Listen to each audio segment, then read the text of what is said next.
السلام عليكم ورحمة الله وبركاته. أهلا ومرحبا بكم في قناة حسب القناة التعليمية. النهاردة إن شاء الله معانا الجزء الثالث من أدوات الماركيو تول، وهنشوف يعني إيه فيزر ويعني إيه أنتي ألايز ويعني إيه ستايل، والعرض عندي والهايت إزاي أقدر أتحكم فيه. هختار مثلا الإليبتيكال ماركيو تول. عندي هنا الفيزر 0. لو انا خليت مثلا الفيزر 10، فيزر باللغة الانجليزية معناها ريشة، والريشة زي ما احنا عارفين شفافة الحواف بتاعت الريشة فيها نوع من الشفافية، وده اللي بيعمله الفيزر، بيخلي الحواف فيها نوع من الشفافية، وكل ما نزود الفيزر بتزيد الشفافية. فانا هعمل سيلكت بالإليبتيكال هنا كده مثلا،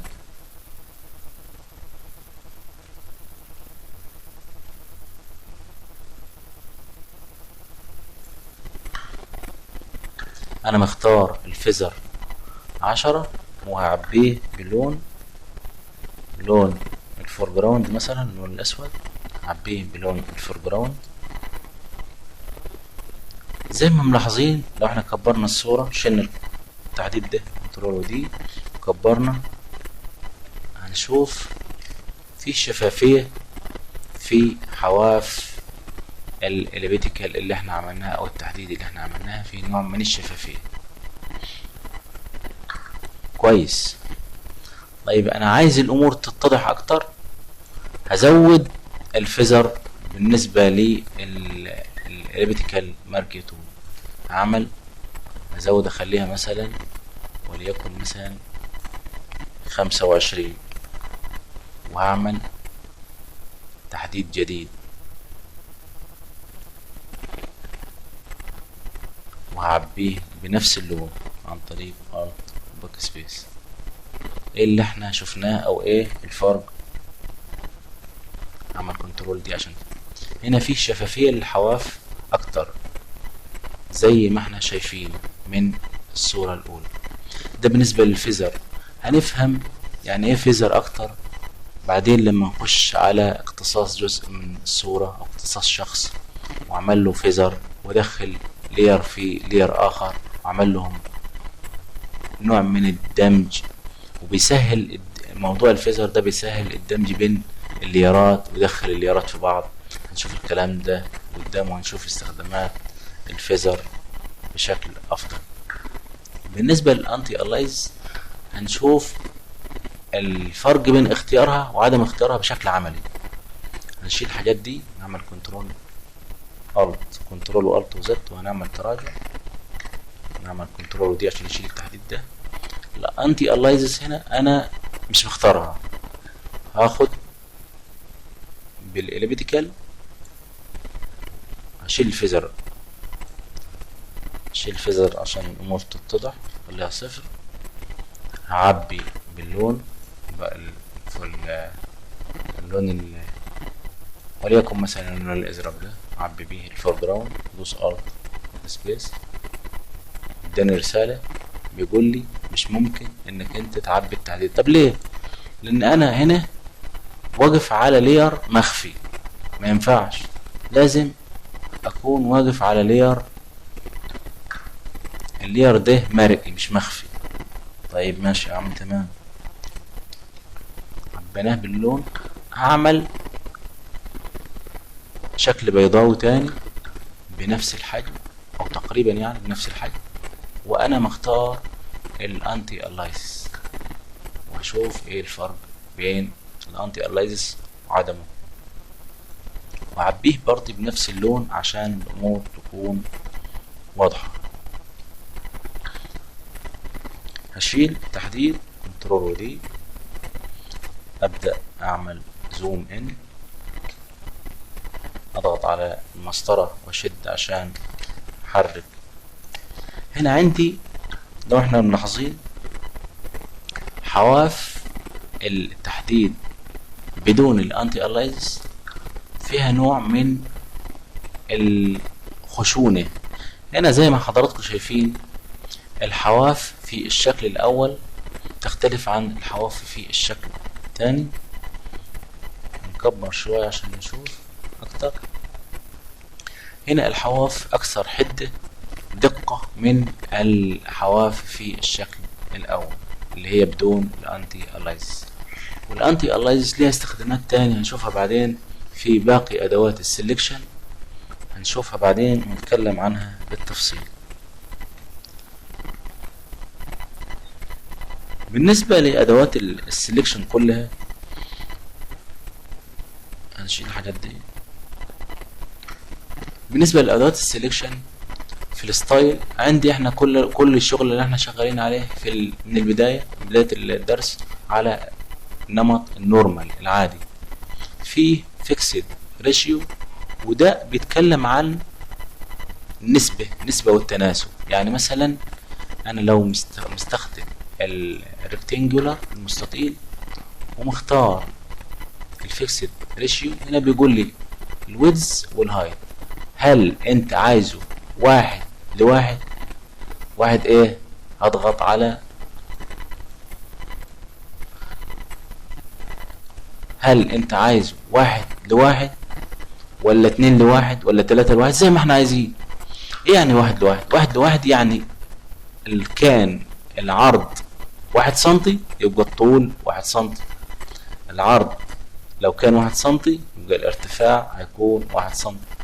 هنشوف بشكل عملي. اخد تحديد بيحدد لي ايه؟ بيحدد لي شكل مربع لانه فيه الطول قد العرض، مهما شد مربع بس بيكبر.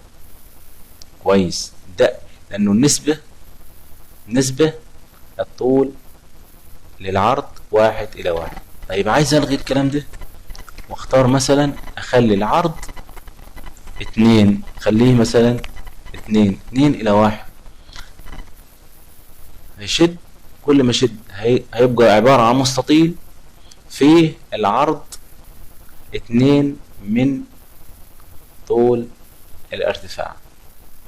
كويس. يعني لو كان مثلا العرض 6 سنتي الارتفاع هيكون 3 سنتي بالظبط.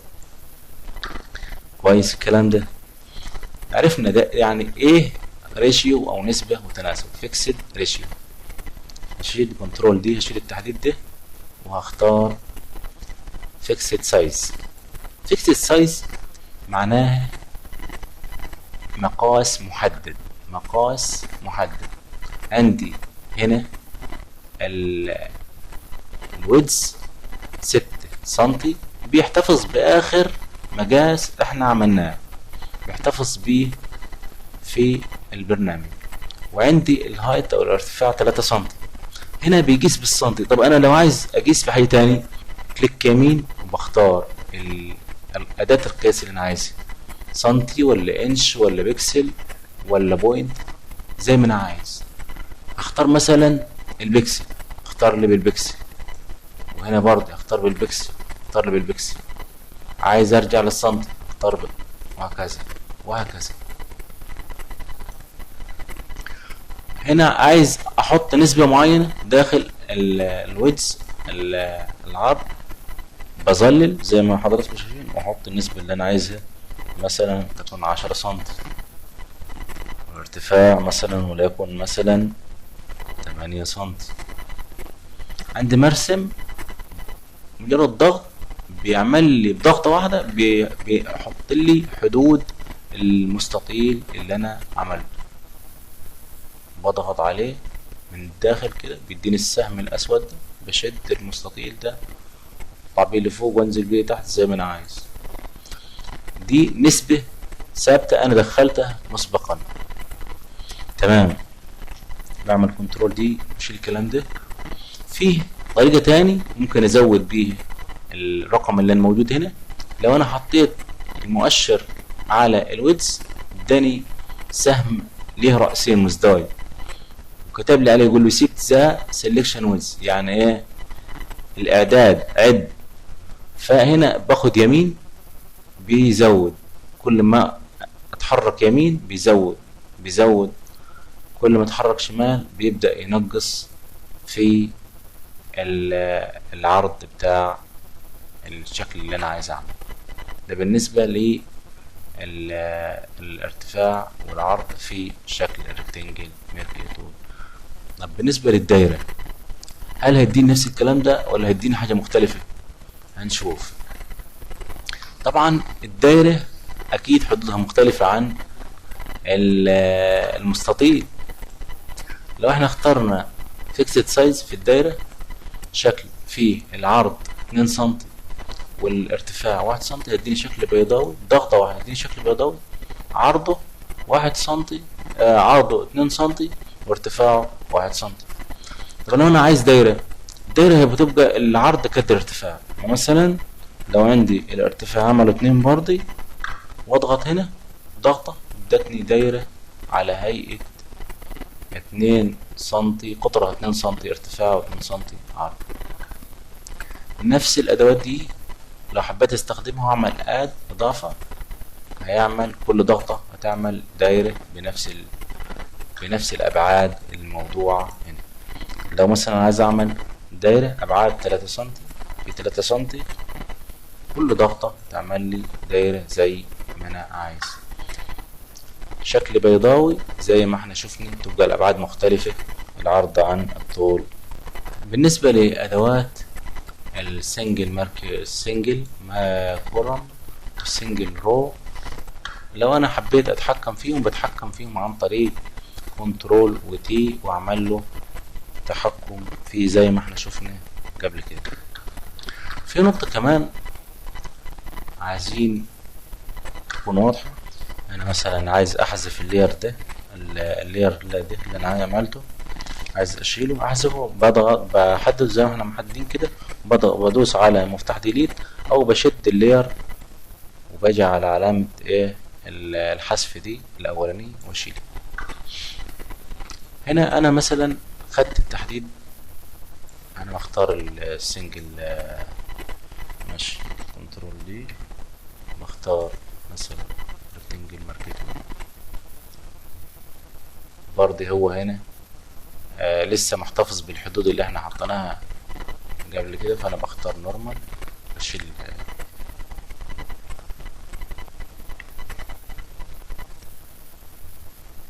اخترت الولد والبنت دول مثلا، واضفت للتحديد، اضيف للتحديد واختار مثلا الولد والبنت دول كمان،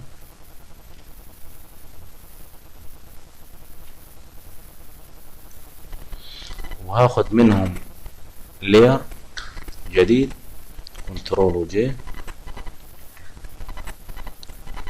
زي ما احنا شايفين كده. هنا لو خدت اداة الموف وحركت، بيحرك لي التحديد الاول مع التحديد الثاني. طب انا عايز افصل بين الاثنين، عايز افصل بين التحديد الاول والتحديد الثاني اللي انا عملتهم دول. بحدد الجزء الاولاني ده كده واشوف نفسي انا عايز اخد منه نسخة ولا اشيله هو واعمله فلير منفصل. لو انا هعمله فلير منفصل، باخد لير فيا كات، اللي هي من لير، او بختار الاختيار نيو لير فيا كات، اللي هي شيفت كنترول وجي، شيفت كنترول وجي. لو انا هاخد منه نسخة بختار لير فيا كوبي او كنترول وجي، اللي هي بختار كنترول وشيفت وجي، اختار اللي عمل لي منه نسخة. طبعا هو لسه شايفه لانه الليرين ظاهرين. لو احنا اخفينا اللير ده، بان الجزء اللي انا خدته كات لوحده اهو، ولو انا اخفيته وصارت الجزء الثاني كويس. طب انا مش عايز اعمل كده، انا هعمل تراجع وانا مش عايز اعمل كده. امال انا عايز اعمل ايه؟ انا عايز اخليهم هما الاثنين في نفس اللير، بس اتحكم في واحد منهم، احركه لوحده. يعني انا بحرك الاثنين مع بعض، وانا عايز احرك التحديد ده او السلكت ده بدون ما يتحرك معاه السلكت الثاني. انا بختار اداة المارك تول، بحدد اي منهم، بختار الاداة، اما اضغط عليها بزر الماوس او بختار كنترول وابدأ احرك، بيحرك لي الجزء اللي انا عايزه لوحده، والجزء التاني اللي هو داخل السلكت، والجزء التاني بيفضل ثابت زي ما هو.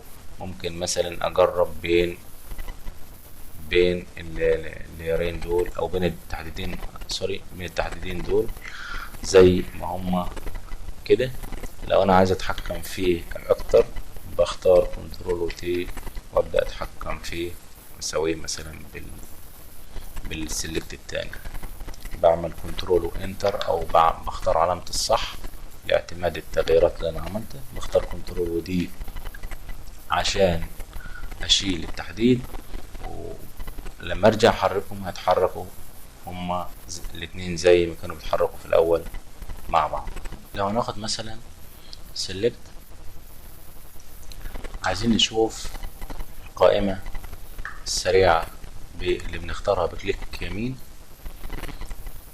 اول اختيار في هذه القائمة هو دي سيلكت او الغاء التحديد. لو انا ضغطت عليه بيشيل التحديد كأني عملت كنترول ودي.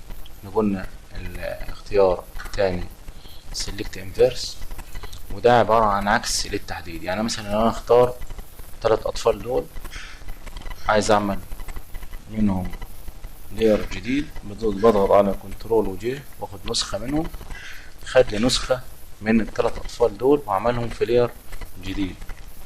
نعمل كنترول وزك، نعمل تراجع. لو انا عملت اخترت الاختيار بتاع السيلكت انفيرس، بيختار لي كل ما هو محيط بالسيلكت ما عدا السيلكت، يعني بيعمل عكس للتحديد. يعني بدل ما انا مختار ال3 اطفال دول بيختار لي باقي الصورة ما عدا ال3 اطفال دول. وهنشوف الكلام ده يتم ازاي. هضغط على سيلكت انفيرس، اختار اللي بدأ يحدد لي كل شيء ما عدا ايه، الجزئية المحددة اصلا. بختار كنترول وجي وهنشوف نخفي اللير ده ونشوف زي ما احنا ايه قلنا كده، شال عمل لير جديد، نسخة من اللير الجديد ما عدا الجزء اللي انا عملت له انفيرس. نختار نعمل كنترول وزت ونعمل تراجع ونختار نشوف الاختيار الثالث الفيزر زي ما احنا شفناه وعرفناه هنا.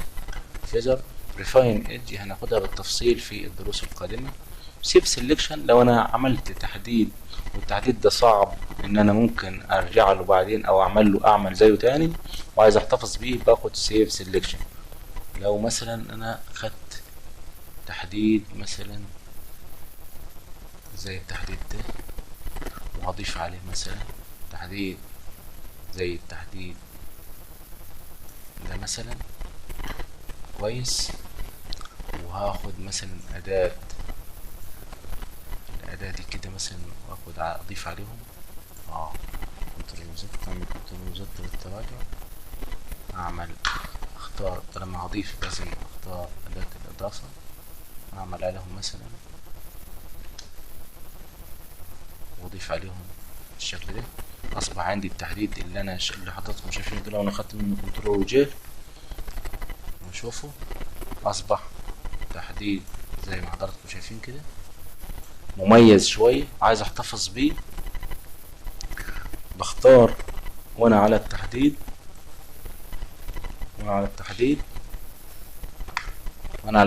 ده بختار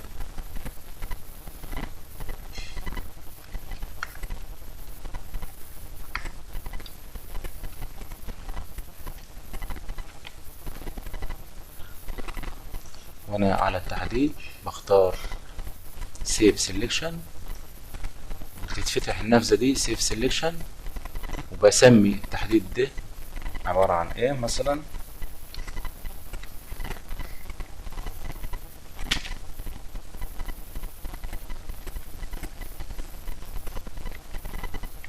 نسميه مثلا حسن سيلكت عشان يبقى مميز. الشانل طبعا نيو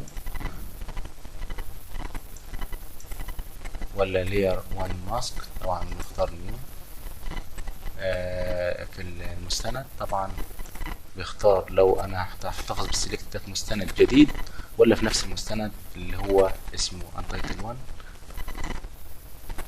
ماشي untitled 1 بضغط على اوكي. لو انا مثلا شلت الكنترول دي وشلت التحديد ده وعايز ارجع التحديد بتاعي ده المميز اللي انا عملته، بختار من سيلكت، بختار لود سيلكشن، بختار لود سيلكشن، بختار التحديد بتاعي ده اللي هو حسن سيلكت، اضغط عليه كنترول اوكي، رجع تاني زي ما انا عملته في البداية. ده بالنسبة للاختيار الخاص ب save selection. ده الاختيار save selection. make work pass دي هناخدها بعدين في الباص. layer via copy دي اختيار نسخة من اللاير. layer via cut اختيار قص، ناخد اللاير قص. new layer لو انا هعمل layer جديد زي بناخدها من الاختيار create new layer من هنا.